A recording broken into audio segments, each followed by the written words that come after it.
Alors bonsoir à tous, merci d'être venus m'écouter pour cette conférence proposée par les directeurs du SELF, puisqu'ils inaugurent ainsi une nouvelle,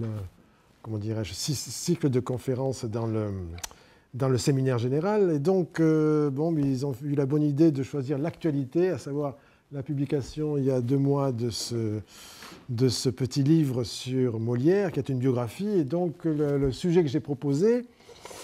que vous avez reçu, que peut être et que peut apporter une nouvelle biographie de Molière au XXIe siècle. Je vais essayer d'expliquer ça donc, en quelques dizaines de minutes, en faisant mon plan en 2 parties. D'une part, ce que peut être une biographie au XXIe siècle, et d'autre part, ce que peut apporter une biographie de Molière aujourd'hui. Alors, première petite... si j'ai eu envie de faire une biographie de Molière,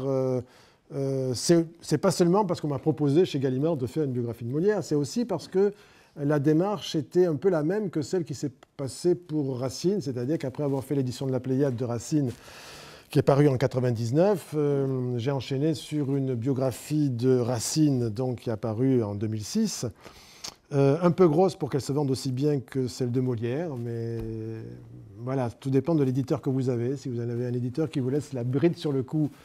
vous faites un Racine immergé dans son temps, dans son milieu, au milieu de ses copains jansénistes, enfin ses maîtres jansénistes, etc. Et donc vous arrivez à un livre de 942 pages. Et si vous avez un autre éditeur qui a succédé au précédent, qui lui dit, qui vous fait signer un contrat de 900 000 signes, et que vous lui rendez quand même 1 400 000 signes,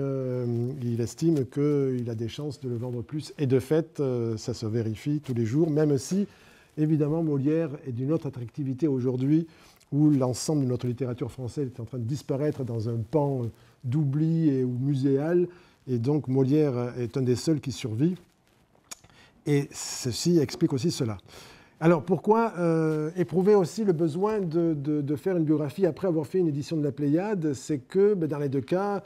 j'ai découvert non seulement des choses sur le plan de la vie de l'auteur qui était déformée, périmée, qui engageait des interprétations qui nous paraissaient, puisque c'était une équipe, comment dirais-je, des interprétations soit anciennes, soit fausses sur les œuvres de Molière. Et donc, du coup, le fait qu'en même temps, j'ai été conduit pour toutes les notices que j'ai faites, c'est-à-dire les principales notices de la Pléiade que j'ai co-rédigées avec Claude Bourqui, j'ai été conduit, en fait, à reprendre les dossiers sur chacune des pièces, sur le parcours de création des pièces, et donc, du coup, de découvrir un certain nombre d'éléments sur le plan biographique qui étaient en rapport avec les pièces. Et enfin, c'est ce que je développerai dans la dernière partie de ce petit exposé. Il est évident que la démarche que je suis depuis une vingtaine d'années maintenant, un peu plus même, ce que j'ai intitulé « Génétique théâtrale », fait que c'est plus facile de faire une biographie comme dans ce type de démarche, parce que c'est une démarche qui en fait s'efforce de réfléchir sur la manière dont l'auteur fabrique ses pièces, construit ses pièces, à partir de quels matériaux il les transforme. Et du coup,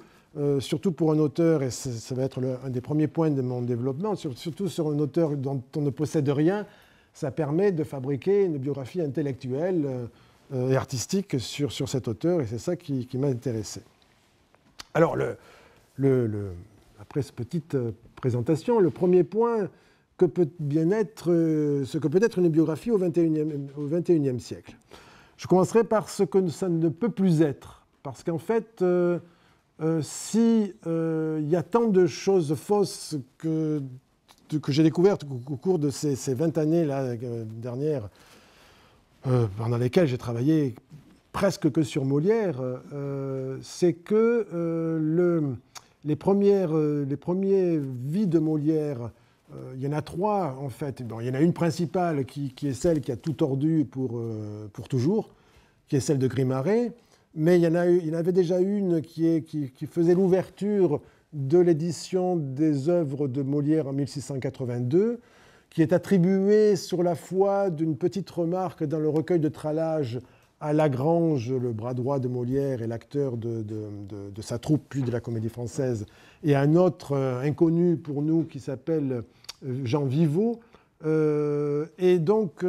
mais enfin, d'après tout ce que j'ai pu réfléchir pendant des années, il me semble que Lagrange, en fait, n'a guère fait que donner les dates et les dates de création, les lieux de création des pièces que l'on trouve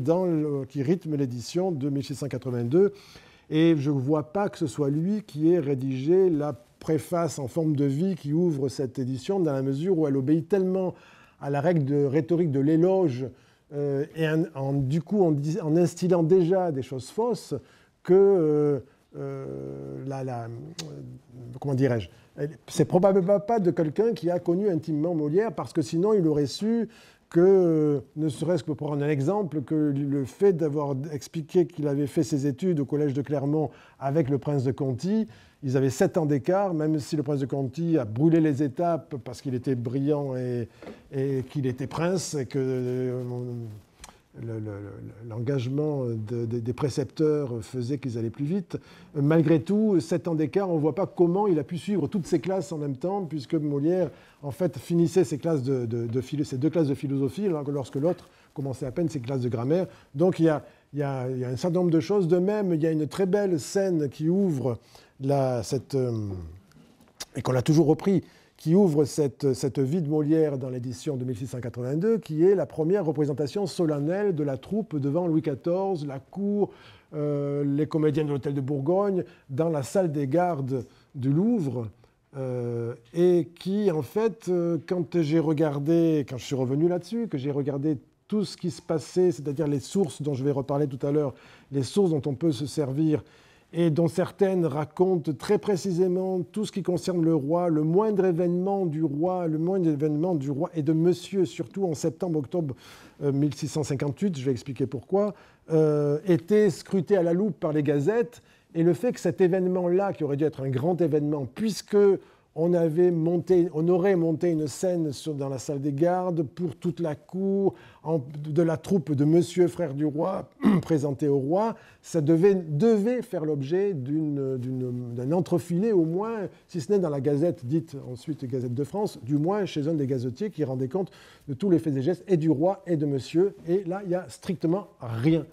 Donc du coup, déjà, quand on réfléchit à ça, on se rend compte que cette histoire-là, bien sûr qu'il y a dû y avoir une représentation devant le roi à la fin octobre, mais sans solennité, sans les comédiens rivaux de l'Hôtel de Bourgogne, qui, au moment où cette préface a été rédigée, évidemment étaient devenus les copains de la Comédie Française, puisqu'il n'y avait plus qu'une seule troupe. Donc on voit comment un texte a pu être transformé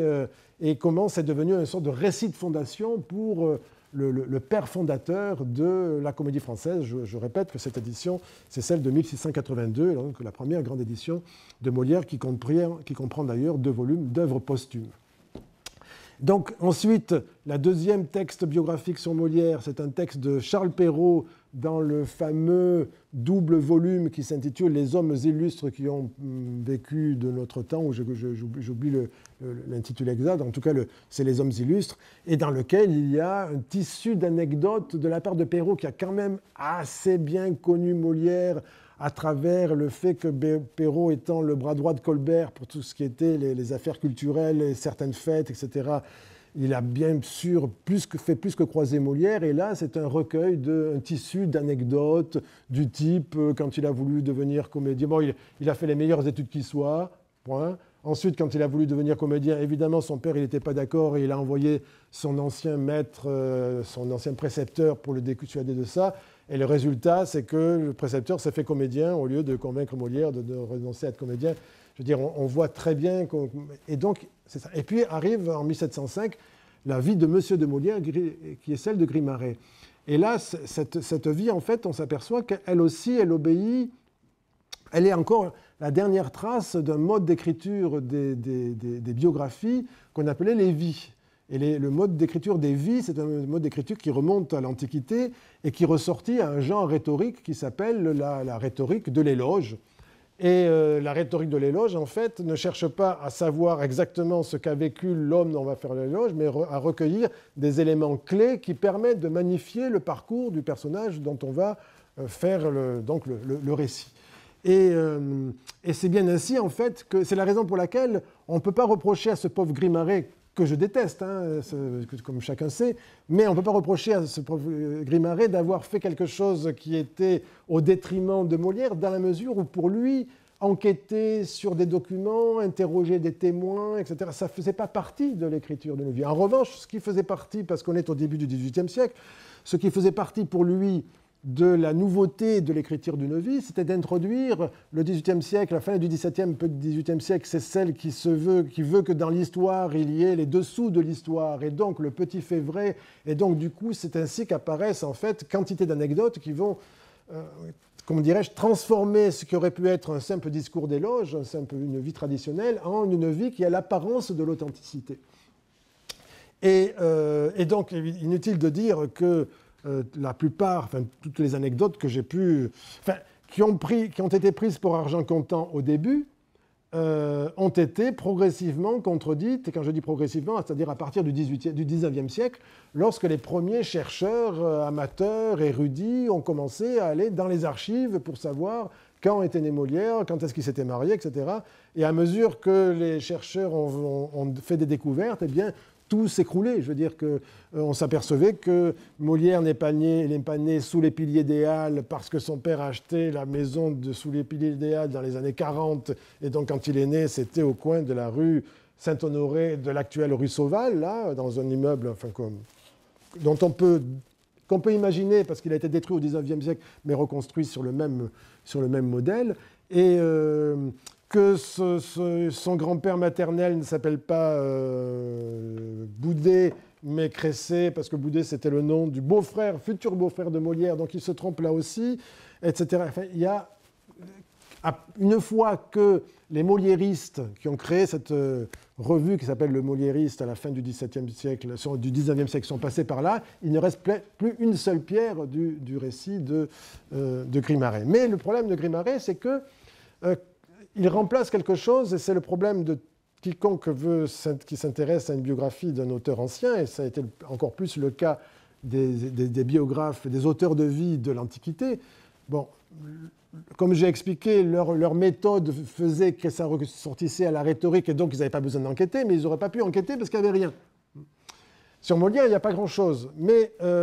le problème, c'est que quand on n'a rien, et qu'on a besoin de donner une sensation d'intimité et de faire parler celui qu'on présente, qu'est-ce qu'on va chercher? Eh bien, on va chercher des éléments, si c'est un auteur, des éléments qui sont dans son œuvre. Et de même que les auteurs de l'Antiquité ont fait parler Euripide, Sophocle, Échille, en allant puiser dans leurs œuvres des paroles prêtées à des personnages, et donc les paroles prêtées aux personnages sont devenues des idées et des paroles prononcées effectivement par l'auteur dont on écrivait les vies, et bien de la même manière, on s'aperçoit que dans le Grimaret, lorsqu'il fait parler Molière, eh bien en fait, il emprunte des passages à Alceste dans Le Misanthrope et à d'autres personnages. Et d'ailleurs, j'ai oublié de parler d'un texte qui a joué un rôle assez déterminant en fait dans l'image de cette pauvre Armande de Béjart. Je dis pauvre parce qu'à partir de 1687, elle a passé pour une femme légère, pour une quasi-prostituée, qui était la cause de la jalousie de ce pauvre Molière qui, du coup, est tombé malade. Et parce qu'il est tombé malade, il en est mort, etc. En gros, à cause de sa femme. Et c'est un récit qui date donc de 1687, qui s'appelle La fameuse comédienne ou Les intrigues de la Guérin, veuve de Molière. Il y a même une autre version qui s'appelle Les intrigues de Molière et de sa femme, donc publiée à Amsterdam, qui ressortit à un genre littéraire que Jean-Yves Vielton a qualifié, en étudiant les mémoires de l'abbé de Choisy et d'autres textes de ce même genre, de ce qu'il appelle les nouvelles diffamatoires, qui se sont développées et qui ont pris leur essor à partir du milieu des années 50 en France, et dont a été victime Henriette d'Angleterre et d'autres personnalités de la cour, etc. Et il se trouve que ce texte, donc la fameuse comédienne, reprend des lieux communs sur la critique des comédiennes professionnelles depuis qu'elles sont apparues au début du XVIIe siècle. On retrouve des éléments dans ce texte que l'on trouvait dans des pièces qui s'appellent La comédie des comédiens, où les comédiennes se plaignent d'être constamment courtisées par des fâcheux des coulisses, parce qu'on croit qu'elles sont toutes à tous, parce qu'elles appartiennent à des troupes de théâtre, etc. Et ça, c'est exactement ce qui est prêté à Armand de Béjart dans ce livre. Et ensuite, on a même des confidences de Molière à son ami Chapelle, confidences déchirantes en fait, mais quand on les relit bien, on s'aperçoit que, c'est pas moi qui ai inventé ça, hein,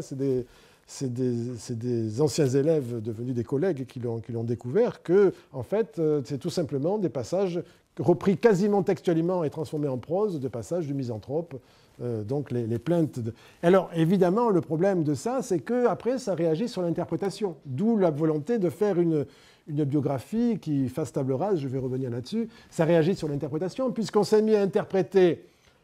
le Misanthrope de Molière à partir de la vie de Molière, elle-même fabriquée à partir du Misanthrope, enfin en gros, entre autres, du Misanthrope de Molière. Si Molière a écrit tant de pièces sur les jaloux, au lieu de regarder quelle était la littérature de la première moitié du XVIIe siècle, de s'apercevoir que la littérature espagnole, les nouvelles espagnoles, et même pas mal de comédiens espagnols, mais surtout beaucoup de nouvelles espagnoles, ne serait-ce que celles de Cervantes, tournent autour de la jalousie, du thème de garder les femmes impossibles à garder. D'ailleurs, c'est l'un des sujets le sujet de l'école des maris, l'une des...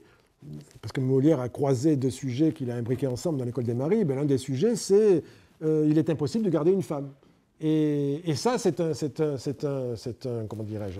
un thème qui est fondamental d'abord dans toute la littérature de la première moitié du XVIIe siècle, que je répète, espagnole et française, et ensuite qui devient, comme l'ont montré les spécialistes de la galanterie, qui devient un sujet constant de discussion dans les salons, puisque dans les salons où on est dans une période qui, comme vous savez, c'est une sorte de grande parenthèse d'émancipation féminine et de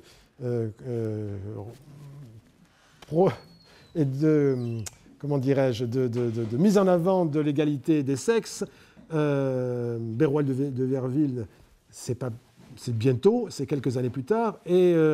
c'est la raison pour laquelle on s'aperçoit qu'en fait, si Molière traite ces sujets-là, c'est parce que c'était les sujets, non pas qui étaient dans l'air, mais des sujets qui étaient les sujets développés et par la littérature et dans les salons. C'est très intéressant de considérer comment on a refabriqué donc une vie d'un Molière jaloux à cause de ces pièces, et du coup on réinterprète ces pièces parce que Molière était jaloux, parce qu'Armand était volage, etc., alors que la pièce de plus grande jalousie, si je puis dire, écrite par Molière, c'est une pièce qui s'appelle Don Garci de Navarre, qu'il commence à écrire et probablement qu'il finit alors qu'il n'est pas encore revenu à Paris dans ses années de province, puisqu'elle était prête, on le sait, dès 1658-59, puisqu'on a des témoignages comme quoi il en faisait déjà des lectures dans les salons. Et c'est une pièce qui est adaptée d'un original italien qui s'appelle Les jalousies du prince Rodrigue, et qui est entièrement justement fondée sur le système du personnage qui est jaloux parce qu'il se trompe sur les apparences et qu'il est pris par les apparences. Ce dont Molière va faire une sorte de parodie d'ailleurs dans sa deuxième petite comédie qui s'appelle Sganarelle ou le cocu imaginaire. Donc voilà, j'étais en train d'expliquer que ce qu'on ne peut plus faire aujourd'hui, c'est de partir de cet enchaînement de biographies qui sont parties du système des vies et qui ont continuellement reproduit le même texte, parce qu'il faut savoir que, vu que Grimaré a présenté son texte comme étant la vie de Monsieur de Molière, expliquant qu'il avait rencontré des amis de Molière, interrogé des gens, consulté des documents, alors qu'en fait, comme on sait, c'est entièrement faux. Et la seule personne qu'il a rencontrée, qu'il a consultée, c'est Baron, dont les 18e parmi vous savent bien qu'il était réputé pour son extrême fatuité, pour son égocentrisme absolu, pour le fait qu'il y a certains de ses amis, Jean-Baptiste Rousseau et d'autres, qui, dans leurs propres lettres, disent qu'il avait une imagination débordante quand il racontait des choses du passé, et donc les éléments qu'il a pu raconter à Grimaré sont manifestement eux-mêmes qu'on trouvait. Et donc le problème, c'est que comme ce texte ensuite est apparu très souvent en ouverture aux œuvres complètes de Molière, puisqu'il était d'usage à partir du XVIIIe siècle de faire une ouverture avec de la vie de l'auteur, du coup ça s'est perpétué, même lorsque Voltaire en fait a dit « Oh, moi je vais faire une belle vie de Molière », Grimaré, je le rejette. Et en fait, il reprend toute la structure et tous les éléments de Grimaré, mais il enlève les anecdotes. Et du coup, au définitif, après, on s'aperçoit que je me suis amusé à suivre le parcours, évidemment, des vies de Molière jusqu'au XIXe siècle inclus. Et on s'aperçoit qu'en fait, après, on se range du côté de Grimaré ou de Voltaire, et puis en fait, on fait la synthèse entre les deux, quand on se rend compte qu'en fait, ils racontent la même chose. Et ce qui s'est produit du coup ensuite, c'est que on a cherché à établir, et jusqu'à la dernière biographie importante qui a paru, je ne parle pas de celle de Georges Poisson, qui est une aimable causerie qui a paru il y a quelques années, là. Je parle de celle de Roger Duchesne, qui a paru en 1997. Eh bien, il s'est cru obligé encore d'établir un dialogue avec Grimaré. Alors, ce dialogue avec Grimaré, il tente à démonter complètement tout ce qu'affirme Grimaré, mais il commence par raconter ce que dit Grimaré avant de dire, bon, ben, finalement, il dit ça, mais c'est faux. Et donc, voilà. Donc, ce que j'ai... À force de travailler justement à comparer ce que j'appelle les vérités attestées, c'est le sujet de mon séminaire cette année à cause de ça justement, et les vérités prétendues qu'il y a dans les vies, eh bien on se dit que l'idée selon laquelle il n'y a pas de fumée sans feu et que sans doute les légendes, il faut quand même les accepter parce qu'elles traduisent très probablement un élément de vérité, eh bien on s'aperçoit qu'en fait, la plupart de celles que j'ai pu vérifier, elles reposent sur aucun élément de vérité. Et donc, du coup, mon point de départ, ça a été de me dire, eh bien, il faut absolument faire table rase. Alors, qu'est-ce qui reste ? Il est évident que si Grimaré a eu tant de succès, et si je pense qu'il continuera à avoir du succès après moi, si je puis dire, parce que je pense que comme je l'explique dans mon avant-propos, lorsqu'on présente un auteur à travers des mythes et légendes, c'est les mythes et légendes qui nous satisfont beaucoup plus que les vérités attestées, et donc que Grimaré continuera à vivre éternellement aux côtés de Molière, tandis que je ne serai qu'un des biographes de Molière dans cette longue procession de biographes. Mais il se trouve que si Grimaré donc survit, c'est parce que il a prétendu, en faisant parler Molière, ses amis, Chapelle et quelques autres, restituer la part d'intime qui nous manque, puisqu'on n'a rien de Molière, on n'a pas de lettres, on n'a pas de confidences, etc. Alors, chacun sait qu'il y a des esprits complotistes qui en ont nourri une belle histoire qui commence à me fatiguer depuis 15 ans que je ferraille contre elle, mais selon laquelle il n'y a rien parce que c'est pas lui, il n'y a pas de témoignages, il n'y a pas de traces parce que c'est pas lui qui a écrit ses œuvres, de même que c'est pas Shakespeare qui a écrit ses œuvres. Et je sais combien les Anglais et les universitaires américains doivent se battre contre ce serpent de mer qui revient régulièrement en fonction des intérêts des journalistes, des chaînes de radio ou autres. Mais il y a effectivement, comment dirais-je, cette volonté de faire parler et d'inventer des anecdotes et des paroles de Molière vise à combler un manque d'intime, c'est-à-dire l'absence donc de toute trace, de toute confidence.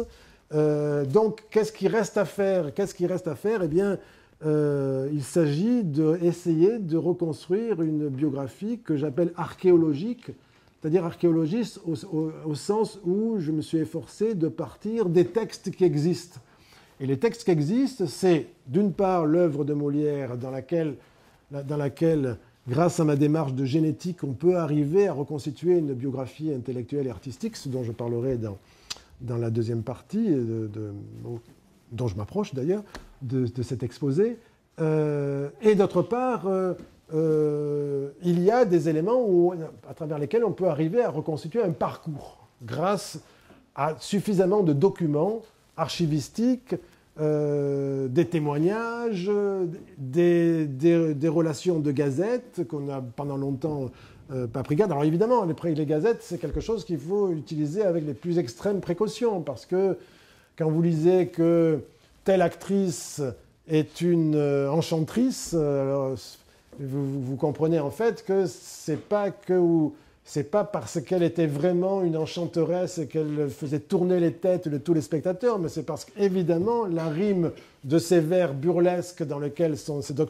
octosyllabes burlesques dans lesquels sont écrites les gazettes des années 50, 60 et 70, avant que le Mercure galant prenne le relais et les démode, eh bien fait que bien souvent, on a des éléments qualifiants qui sont à prendre les précautions parce que précisément, c'est des éléments qualifiants qui sont appelés par le texte poétique lui-même et la rime elle-même. Mais malgré tout, on a donc quelques témoignages qu'on a redécouverts tardivement, au XXe siècle, de voyageurs comme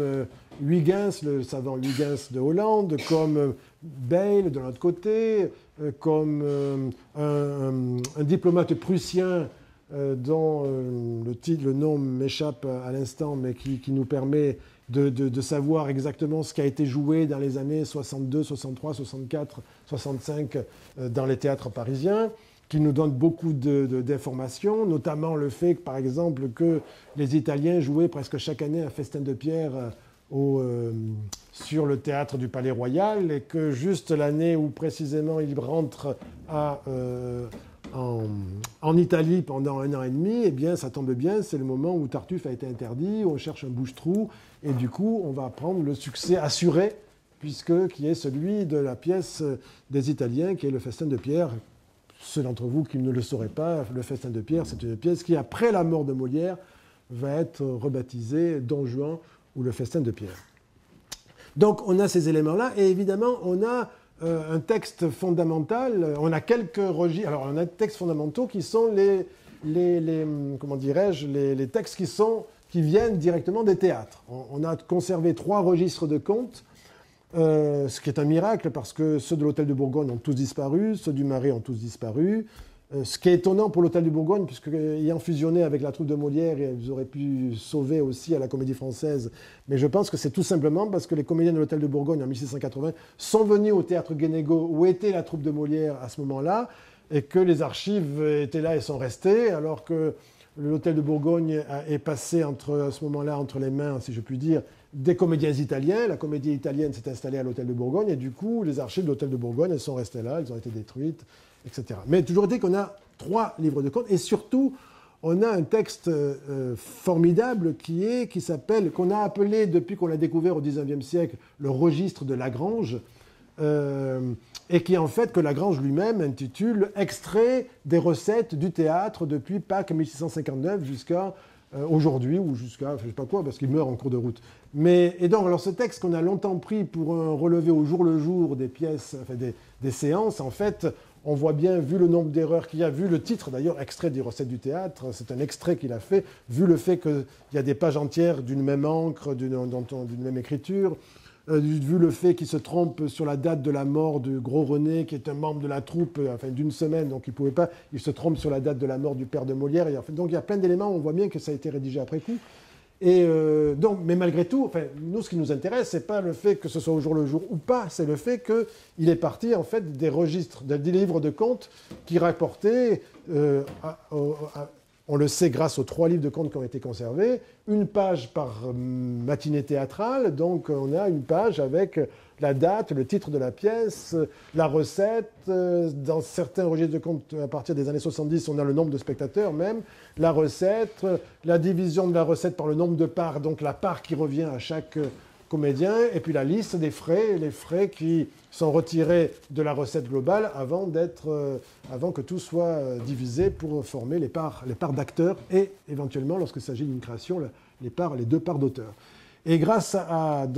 ça, Lagrange il a recopié une ligne par pièce avec le titre, la date, le titre, la recette et la part d'acteur. Et grâce à ça, on a quand même d'abord beaucoup de choses à rectifier. Le mythe selon lequel le Misanthrope n'a pas été un succès est contredit évidemment par ça. Certaines dates de création sont contredites par ça. Je veux dire, donc on a des éléments, et surtout on a des éléments qui permettent de suivre l'enchaînement des pièces, de suivre le parcours de l'auteur, parce qu'il note aussi de l'auteur et de la troupe, et donc l'interaction entre les deux par rapport à la cour, par rapport au roi, puisqu'il note aussi le plus souvent quand il y a des visites. Alors, qui dit visite pour des acteurs dit invitation dans un palais d'un grand seigneur ou dans un palais royal ou dans un palais princier. Et donc, représentation là, bon, on a les sommes, on sait qui invite, à quel moment, etc. C'est par exemple, lorsque la salle du Petit Bourbon où jouait la troupe de 1658 jusqu'à 1660 est fermée parce qu'elle doit être rasée, eh bien, pendant 3 mois, et pendant ce temps, l'intendant des bâtiments, on avait probablement déjà promis le Palais Royal à Molière et à sa troupe, mais l'intendant des bâtiments, préoccupé par la construction du nouveau, enfin de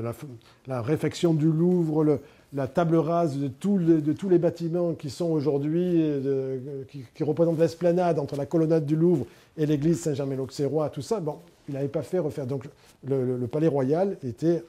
en quasi-ruine, il fallait l'aménager. Donc ça a duré 4 mois. Et pendant 4 mois, qu'est-ce qu'ils font? Eh bien, grâce au registre de Lagrange, on apprend qu'ils vont justement de visite en visite et que ça leur permet de survivre d'une certaine manière, que le roi les reçoit 5 fois au Louvre ou, je crois, une fois à Vincennes. Enfin bref, ils sont reçus 5 fois. On voit quel type de pièce ils jouent devant le roi, soit une comédie en 5 actes, soit 2 petites pièces. Et ça nous permet aussi de voir que ce qu'on croit avoir été, si on se fie au registre de la Comédie Française, une pratique que Molière a instaurée dès le début, à savoir une grande comédie en 5 actes suivie d'une petite comédie en 1 acte, eh bien, en fait, c'est une pratique grâce au registre de Lagrange, qui commence en 59, donc à Pâques 59, quand Lagrange entre dans la troupe, on s'aperçoit qu'en fait, c'est une pratique qui va se développer progressivement à partir du succès des Précieuses ridicules, parce que Molière a l'idée d'écrire cette pochade donc à la fin de 1659 et de la mettre derrière des tragédies. Et le succès de cette pièce va faire qu'il va écrire ensuite Le Cocu imaginaire, rebaptisé du fait de l'édition pirate Sganarelle, Le Cocu imaginaire, et que progressivement, de plus en plus, on va avoir des pièces qui vont être soutenues ou quelquefois un temps fort accompagné d'une petite comédie en 5 actes. Et que chacun sait, en tout cas les 18e parmi vous qui ont jeté un coup d'œil au registre de la Comédie Française qui sont en ligne désormais depuis quelques années, savent que à la Comédie Française, c'est devenu une institution dès le début, très, très vite, enfin, dans les quelques mois qui suivent la création de la Comédie Française. Toute matinée suppose la représentation de 2 pièces, une grande, une petite, quelquefois 3 même, il y a quelquefois une grande et 2 petites. Et bon, tantôt c'est au début, tantôt c'est à la fin, le plus souvent c'est à la fin, voilà. Donc c'est une pratique que probablement, et ça c'est des hypothèses, parce que mon livre évidemment est plein d'hypothèses. La première, c'est pourquoi Molière s'est-il mis à écrire du théâtre? Lui qui avait justement refusé le parcours de ses, comment dirais-je, de ses futurs confrères, puisque les futurs confrères de Molière, c'est qui? C'est les auteurs de théâtre du XVIIe siècle. Et Corneille, Duриer, tous les autres, on s'aperçoit qu'est-ce qu'ils ont fait? Ils sont des avocats ou des magistrats, très rares des médecins, mais toujours est-il, ce sont des gens qui sont des gens du livre, de l'apprentissage du livre, et pour qui le théâtre, c'est écrire des pièces de théâtre. C'est des auteurs de cabinet. Molière, qui a le même parcours puisque ce qu'on peut reconstituer des éléments, des témoignages, ou même il y a un texte très intéressant qui est un pamphlet anti-moliéresque qui s'appelle, d'un certain Le Boulanger de Chalucé, qui s'appelle Élomir Hypocondre. Eh bien, tout ce qu'il nous dit sur Molière, évidemment, n'est pas à prendre au pied de la lettre, mais en revanche, quand il nous dit, quelqu'un qui cherche à détruire la réputation de Molière et qui dit que Molière, il est allé à Orléans prendre ses licences et que, en fait, grâce à son père qui était riche, il a acheté ses licences. On sait aujourd'hui, grâce au registre de la faculté d'Orléans, que si Charles Perrault est allé effectivement passer une nuit à Orléans pour acheter ses licences de droit, il n'y a pas la signature de Molière. Donc en fait, ça veut dire qu'il a abandonné ses études avant la fin pour faire du théâtre. Mais toujours est-il que grâce au Boulanger de Chalucé, on sait que très probablement, et on ne voit pas pourquoi, il aurait dit justement qu'il est allé à Orléans. Même, il le fait dire par 2 discours différents. Élomir Molière qui dit « je suis allé à Orléans, etc., j'ai fait mes études au sortir du collège ». Et ensuite, celle qui joue le rôle de Madeleine et qui, excédée par la fatuité d'Élomir, vise à détruire toutes ces affirmations, elle-même dit qu'il est allé à Orléans, mais pour acheter ses licences payées par son père, etc. Donc la conjonction des deux fait que... Bon, Grimaret, à la fin de sa biographie, dit qu'il était même devenu avocat. Dans la famille, on disait qu'il était devenu avocat, donc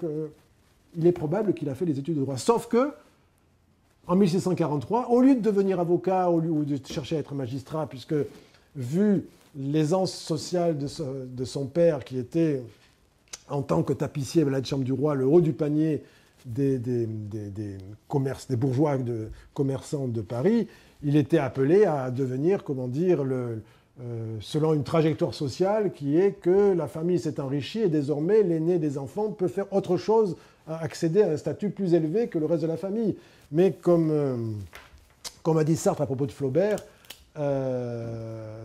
Molière, ça a été l'idiot de la famille, c'est-à-dire celui qui a, au lieu de franchir l'étape supplémentaire de devenir magistrat ou avocat, ou même, comme le père était valet de chambre tapissier du roi, tenté de devenir valet de chambre, l'un des valets de chambre du roi, eh bien, lui quitte tout pour faire du théâtre. Et du coup, il fait du théâtre non pas en homme de cabinet, mais faire du théâtre en tant qu'acteur. Et c'est seulement en 1655 que sa première, c'est-à-dire il a commencé en 1943 à faire du théâtre, donc ça veut dire 12 ans plus tard que sa première pièce en 5 actes est attestée comme ayant été représentée à Lyon. Elle s'appelle L'Étourdi ou Le Dépit amoureux. Mais ce qu'il y a d'intéressant là, c'est qu'il est très probable que s'il se met... Pourquoi se met-il si tard à faire du théâtre alors qu'il est acteur? Eh bien, très probablement, c'est pour une raison qui tient à l'histoire des troupes et à la manière dont...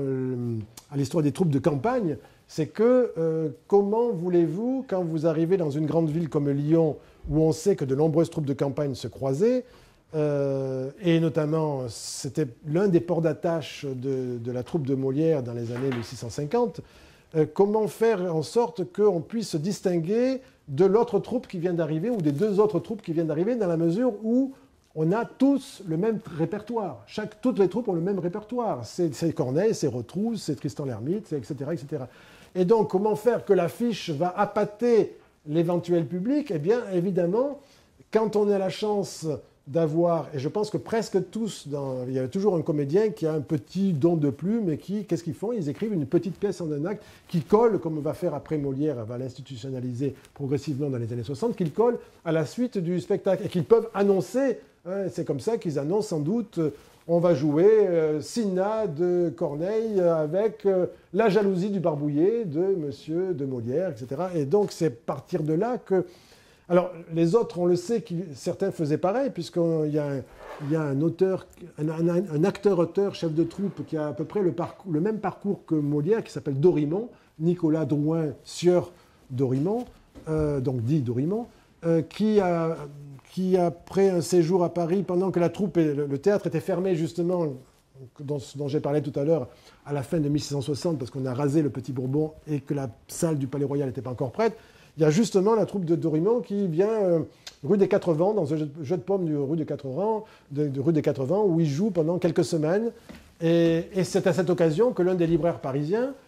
s'empare, si je puis dire, passe un contrat avec Dorimon pour publier toutes ces petites pièces. Et c'est ainsi que, coup sur coup, vont paraître 5 ou 6 petites comédies en un acte de Dorimon. Ça nous donne donc une idée du répertoire qu'avaient ces troupes de campagne. Et Molière est l'un de ceux-là, sauf que c'est inutile de dire que c'est prouvé depuis 3 siècles. Hein. Si vous êtes là, c'est que justement, c'est autrement plus que prouvé depuis 3 siècles. Il avait un véritable talent d'écriture, que ses petites comédies étaient meilleures que les autres, et ça a encouragé évidemment ses compagnons à lui demander d'écrire une grande comédie. Et c'est comme ça que l'acteur est devenu auteur. Voilà, donc je termine cette première partie. La seconde sera plus rapide parce que j'ai déjà donné des jalons dans cette première partie. Qu'est-ce qu'on peut faire avec Molière aujourd'hui? Eh bien, c'est essayer de décrire une vie extérieure, si je puis dire, à partir d'une démarche que j'appelle archéologique, c'est-à-dire essayer de reconstruire un parcours, faire des hypothèses sur ce qu'a pu être ce parcours. Et du coup, évidemment, alors, ça permet au passage de certaines découvertes et certains amusements. Je me suis évidemment amusé. J'ai été évidemment troublé, pour prendre un petit exemple, une anecdote, tiens... assez importante quand même, c'est la question de savoir qui était Armand de Béjart. Vous savez que dans toutes les biographies depuis le XIXe siècle, on nous dit que Armand de Béjart était la jeune sœur de Madeleine Béjart, qu'elle était la fille de Joseph Béjart le père et de Marie Hervé la mère, et que donc, mais qu'au XVIIe siècle, certains disaient qu'elle était la fille de Madeleine Béjart, à tel point que certains des méchants ont dit que Molière avait même peut-être épousé sa propre fille. Et donc, évidemment, quand j'en suis venu au mariage de Molière, et puis d'abord à la rencontre de Molière avec Madeleine Béjart, j'ai essayé d'enquêter. Et avec des recoupements, il est quand même assez facile de voir que Armande Béjart est en fait la deuxième fille de Madeleine Béjart et de l'aristocrate romanesque avec lequel elle a vécu, enfin, mené une vie quasi maritale pendant plusieurs années, qui s'appelle Esprit Raymond, comte de Modène. Ce qui explique d'ailleurs pourquoi la fille survivante de Armande et de Molière s'appelle Esprit Madeleine, parce qu'elle a pour parrain Esprit Raymond et pour marraine Madeleine Béjart. Et quand on sait qu'au XVIIe siècle, si on n'avait pas un grand seigneur ou un grand répondant comme parrain et marraine, on prenait qui? On prenait le grand-père et la grand-mère systématiquement. Et que donc, en fait, Esprit Madeleine Poquelin, en fait, elle a le prénom de son grand-père, Esprit Raymond, comte de Modène, et de sa grand-mère, Madeleine Béjart. Bon, je passe sur ces indices ou de confirmation pour en revenir. Donc, et on sait qu'en fait, donc, une première fille était née adultérine, donc qu'avait reconnu, malgré son mariage, Esprit Raymond, comte de Modène, mais il se trouve que la deuxième, qui naît autour de 42-43, qui n'a pas de prénom dans un premier temps, et j'expliquerai pourquoi, cette deuxième qui naît autour de 42-43, eh bien, elle ne peut pas être reconnue, celle-ci, par Esprit Raymond, comte de Modène, parce qu'il a participé à une conjuration avec le comte de Soissons, enfin, qui s'est terminée à la bataille de Sedan, etc. etc. Il a été lui-même blessé, il est en train de se faire oublier dans son petit fief du comtat venessin là, à Modène, entre Orange et Avignon. Et donc, il a besoin de la caution financière de sa femme, celle qui est toujours sa femme, même si elle est exilée dans son château du Maine. Et donc, il ne peut pas reconnaître une deuxième fois une enfant adultérine. Et donc, du coup, qu'est-ce qu'on va en faire? Eh bien, on va la garder sans la baptiser. On l'en doit un petit coup, parce que si jamais elle meurt, il faut qu'elle aille directement là-haut. Mais sans la baptiser, on la garde jusqu'au moment où elle va être assez grande pour qu'on ne puisse plus faire la différence à 1 an ou 2 ans près, lorsqu'elle aura 7, 8 ans. Et qu'est-ce qu'on fait en attendant? Eh bien, on déclare qu'elle est la fille de Joseph Béjart. Il faut justement faire le mort et attendre longtemps, parce que Joseph Béjart était mort depuis 1 an et demi, mais vous savez qu'avec la cryogénisation, on fait beaucoup de choses au XVIIe siècle. Et en plus, qui est donc la fille de Joseph Béjart, mort depuis 1 an et demi, et de Marie Hervé, sa femme, qui avait 49 ans. Mais du coup, si on attend longtemps pour la baptiser, on pourra déclarer qu'effectivement, avec le recul, on ne saura plus quel âge ils avaient, etc., etc. Et il se trouve, pourquoi s'appelle-t-elle Armande? Mais précisément parce que c'est à 10 ans, autour de 10 ans qu'elle est baptisée, à un endroit où, le seul endroit où 3 personnes, parce qu'il se trouve que si on se demande pourquoi elle s'appelle, et elle signe systématiquement Armande, Grésinde, Claire, Elisabeth, il se trouve que le seul endroit où il y a eu des personnes qui avaient ces prénoms-là, c'est à la fin de 1653, début de 1654, à Montpellier, autour de Armand, prince de Conti, Armand, prince de Conti, de Grésinde, de la femme d'un lieutenant général du Languedoc, d'Élisabeth, la sœur d'un des 3 lieutenants généraux du Languedoc, et de Claire, Sainte Claire, probablement, elle a été élevée dans un couvent de Clarisse, qui était nombreux dans cette région-là, et Sainte Claire, elle avait eu la bonne idée, cette année-là, de repousser la peste et de l'empêcher qu'elle remonte au-delà de Béziers. Donc, bon, voilà. Et du coup, alors, bien sûr, c'est la fille de Madeleine Béjart, sans aucun doute. Et c'est la raison pour laquelle, lorsque Molière se marie en 1663, eh bien, on est en 61, pardon, en 61-62, il se marie, pardon, en 62 avec Armande. Eh bien, 1 an plus tard, on est en pleine guerre des théâtres, après, au lendemain de la création de l'École des femmes. Et la satire que fait, ou la parodie imitatrice que fait Molière des comédiennes de l'Hôtel de Bourgogne dans sa petite comédie qui s'appelle L'Impromptu de Versailles, fait que Montfleury, ulcéré, c'est Racine qui nous raconte ça dans une des rares lettres qui ont été conservées, parce que je rappelle que Racine a dû écrire environ 40 000 lettres, comme Voltaire, peut-être Voltaire un peu plus, non? 15 000. Combien? 15 000. 15 000 seulement? Ah bon? Je croyais que c'était... Bon, bref. Racine, d'après mes calculs, il a dû en écrire en fait le double, hein, parce que de la rue Galande à Montagne-Sainte-Geneviève, on s'écrivait au XVIIe siècle. Peut-être que les rues étaient plus propres à Paris au XVIIIe qu'au XVIIe, mais au XVIIe, c'était dès qu'il y avait la moindre goutte de pluie, c'était un tel cloaque que du coup, on évitait de se transporter et on s'écrivait. Et donc, je ferme cette parenthèse d'écriture pour dire que Racine nous raconte qu'il dit bien « Montfleury a porté un placet au roi dans lequel il accuse Molière d'avoir épousé la fille après avoir autrefois couché avec la mère. » Alors, les biographes postérieurs ont dit il l'accusait d'inceste.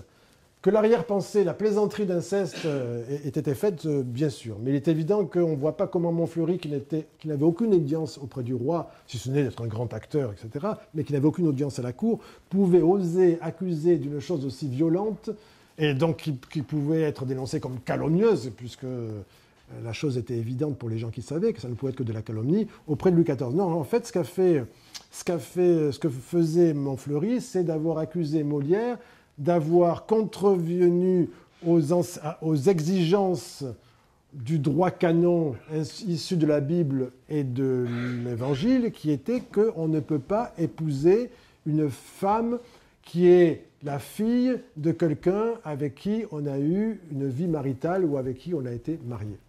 Et que pour cela, il faut demander une dispense au pape, évidemment. Et donc, ce que voulait Montfleury, c'était embarrasser Molière, obliger Molière à faire une demande au roi, qui lui-même ferait une dispense au roi. Et évidemment, le roi n'a pas lu le placet, ou s'il l'a lu, il l'a rejeté, puisque 3 mois après, il acceptait d'être le parrain du premier enfant d'Armand de Béjart et de Molière.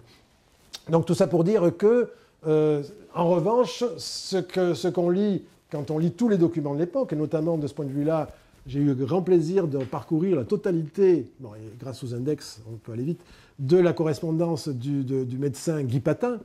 et de voir qu'à un moment donné, et donc du coup, j'ai même découvert à partir de là il y avait un document à la Bibliothèque nationale qui aurait dû s'appeler, s'il avait été publié, le Patéana, donc un recueil d'Anna de Guy Patin, dans lequel il prend des notes et il dit Molière est marié à une belle comédienne, une excellente comédienne, très belle, etc., qui est la fille de son ancienne maîtresse et peut-être la sienne proche, car chez ces gens-là, on n'y regarde pas de si près. On voit bien comment, dans les milieux de théâtre, on a dû rigoler en disant ouais, il épouse la fille de son ancienne maîtresse, mais peut-être que c'est la sienne, et que dans les milieux hostiles au théâtre, qui étaient très nombreux justement, et Patin, s'il est très content que Molière fasse la satire des médecins de la cour, parce qu'il estime lui en tant que médecin de la faculté de Paris, même s'il va être caricaturé dans Diaphorus bien sûr, que Molière est très bien, mais il ne va jamais au théâtre, il déteste le théâtre, et les comédiens sont des gens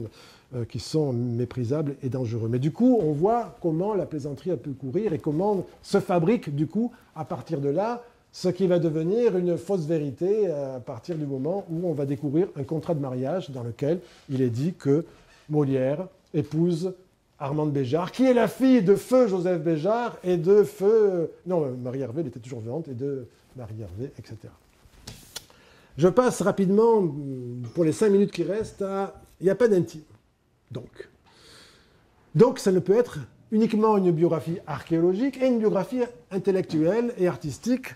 Et donc, il se trouve que, comme je vous l'ai dit, si je me suis lancé là-dedans, c'est que j'ai été poussé par ma propre démarche méthodologique, que j'ai intitulée pompeusement, il y a 20 ans, la génétique théâtrale, qui en fait me permet d'essayer de reconstituer, grâce à la connaissance des sources de chacune des pièces de Molière, la manière dont Molière a pu construire ses pièces, a pu fabriquer ses pièces. Et du coup, ça permet de voir l'auteur à l'œuvre, d'une certaine manière. C'est d'ailleurs pour ça que mon livre que j'ai intitulé « Essai de génétique théâtrale », je l'ai surtitré finalement « Corneille à l'œuvre », justement. Ça permet de voir un auteur à l'œuvre à partir des matériaux dont il dispose, en comparant les matériaux dont il dispose et le résultat qu'est sa pièce. C'est ainsi, par exemple, que pour Tartuffe,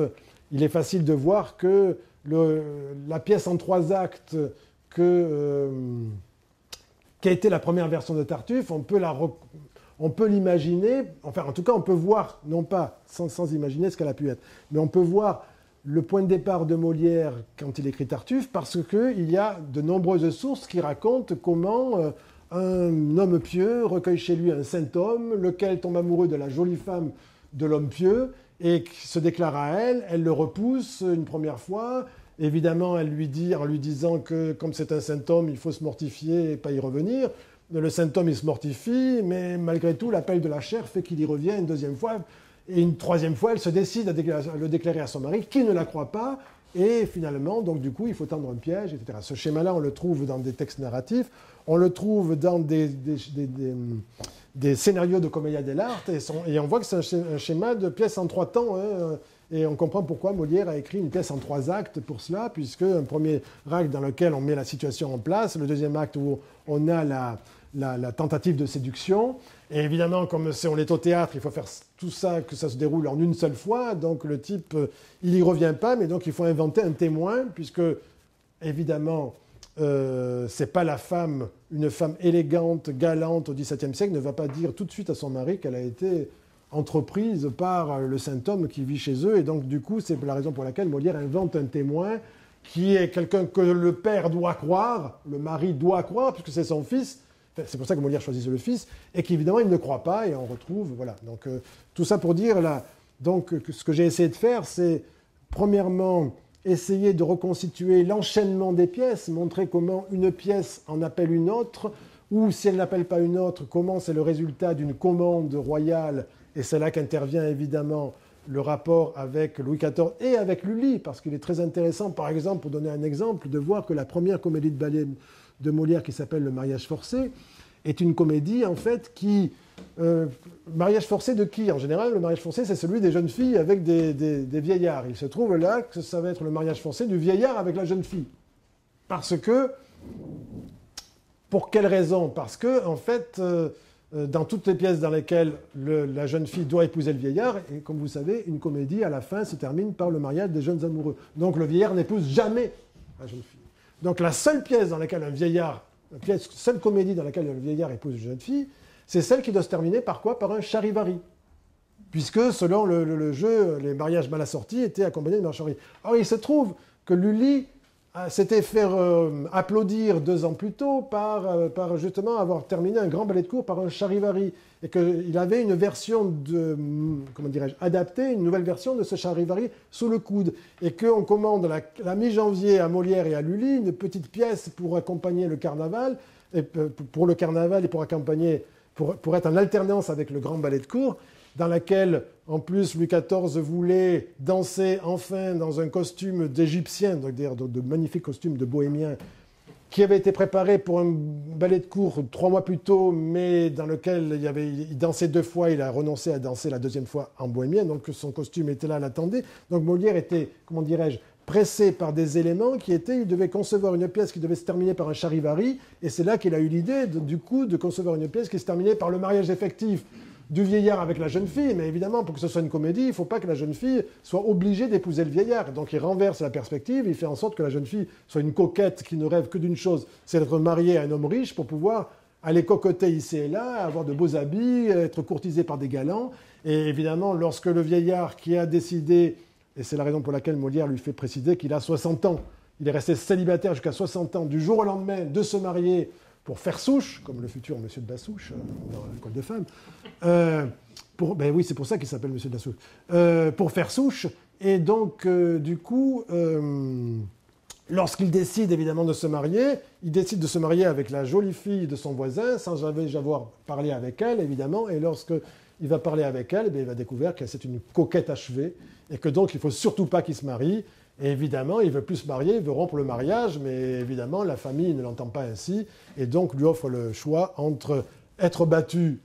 ou se battre à l'épée. Comme c'est un bourgeois couard, évidemment, il préfère être battu, et au bout d'un certain temps, il dit « Halte, halte, pitié, pitié, j'accepte le mariage », et évidemment, donc, la pièce se termine par ce mariage forcé. Donc on voit comment on arrive, j'ai essayé de reconstituer comment, à la fois, l'enchaînement des pièces, je veux dire comment le misanthrope découle de la critique de l'école des femmes, puisque c'est une comédie de salon qui reprend 2 cousines qui reçoivent dans leur salon. Donc comment on voit comment les pièces s'emboîtent, s'enchaînent les unes dans les autres. Comment on voit, par exemple, que les femmes savantes sont l'inversion des précieuses... Non, pas l'inversion, mais la continuité, au contraire, des précieuses ridicules, parce que des femmes savantes, quand on est Molière et qu'on a écrit des pièces sur l'égalité des hommes et de l'éducation des hommes et des femmes, quand on a écrit évidemment l'école des femmes, on ne peut pas écrire les femmes savantes dans laquelle le savoir des femmes est critiqué, et on s'aperçoit en vérité que c'est les mêmes précieuses qui sont devenues des anti-galantes, c'est-à-dire des pédantes. Et on a des textes, Madeleine de Scudéry explique bien, je veux bien qu'une femme ait du savoir sur tout, qu'elle sache des choses, etc., mais point qu'elle soit une femme savante. Le terme est sous la plume de Madeleine de Scudéry dans l'un de ses textes. Et on voit bien pourquoi Molière a fait ce texte-là. Donc on arrive à suivre des éléments, des enchaînements, on peut comprendre pourquoi il écrit certains textes de cette manière-là. On peut comprendre aussi pourquoi certains textes sont en prose. Par exemple, pourquoi l'Avare est en prose, parce qu'on peut suivre un cheminement depuis, en remontant jusqu'à certains passages du mariage forcé, surtout du festin de Pierre, etc. On s'aperçoit qu'il y a beaucoup de passages qui sont écrits en vers rythmés, comme faisaient les Italiens, c'est-à-dire en alternance des phrases qui contiennent des blocs, des membres de phrases de 6, 8, 10, 12, enfin des jeux. Et on s'aperçoit que si Molière, il suffit que vous vous amusiez à lire le début de l'Avare, et vous verrez que l'échange de paroles entre les deux amoureux, qui correspond à ce que faisaient les Italiens dans leurs pièces italiennes, à savoir les échanges parfaitement éthérés des amoureux de la comédie italienne justement en vers libre, eh bien Molière a essayé de recréer ces passages-là. Voilà donc ce que j'ai essayé de montrer, c'est-à-dire donc finalement un croisement de la démarche archéologique avec la démarche génétique pour essayer, à défaut de nous faire savoir quel est le moi intime de Molière, essayer de faire voir le moi d'un homme qui a été à la fois un auteur, un acteur, un entrepreneur de spectacle, parce qu'on voit bien la manière dont il arrive à faire prendre à sa troupe le tournant des grands spectacles dans les années 70, comment cet homme en vient même à remplacer l'auteur patenté des grands ballets de cour qui était Benserade, qui écrivait les dessins, ce qu'on appelait le dessin, et les textes poétiques qui étaient destinés à accompagner dans le livret pour les spectateurs l'entrée de tel ou tel personnage. Par exemple, lorsque Louis XIV entre en égyptien, eh bien, il y a quelques vers, un quatrain, deux ou trois quatrains qui décrivent ce qu'il est censé être. Et qui est-ce qui fait ça normalement? C'est un poète plus ou moins spécialisé, en l'occurrence Benserade depuis les années 50 et 60. Et Molière, en fait, il prend totalement la place de Benserade à la fin des années 60. Quand on voit ce que c'est que Georges Dandin, qui est un grand spectacle de cour, justement, dans lequel est enchâssée une pastorale, écrite aussi par Molière lui-même, quand on voit Les Amants Magnifiques, qui est un grand ballet de cour dans lequel Molière écrit tout, je veux dire le livret, donc il fait le dessin, il écrit le livret, il écrit les vers pour les danseurs. On s'aperçoit qu'en fait, il occupe un territoire qui est le territoire progressivement du spectacle total. Alors c'est un lieu commun de dire que Molière va vers le spectacle total, puisque le Malade imaginaire et d'autres, et le Bourgeois gentilhomme sont aussi des éléments qui le prouvent, ce qui fait que les historiens de la littérature et du théâtre le signalent depuis longtemps. Mais ce que j'ai essayé de montrer, moi ce qui m'intéresse, c'est le Molière artiste, c'est-à-dire pour moi un artiste, c'est un habile utilisateur ou metteur à profit des contraintes. Et c'est ce que fait Molière tout au long de sa carrière, génialement. Je vous remercie de votre attention.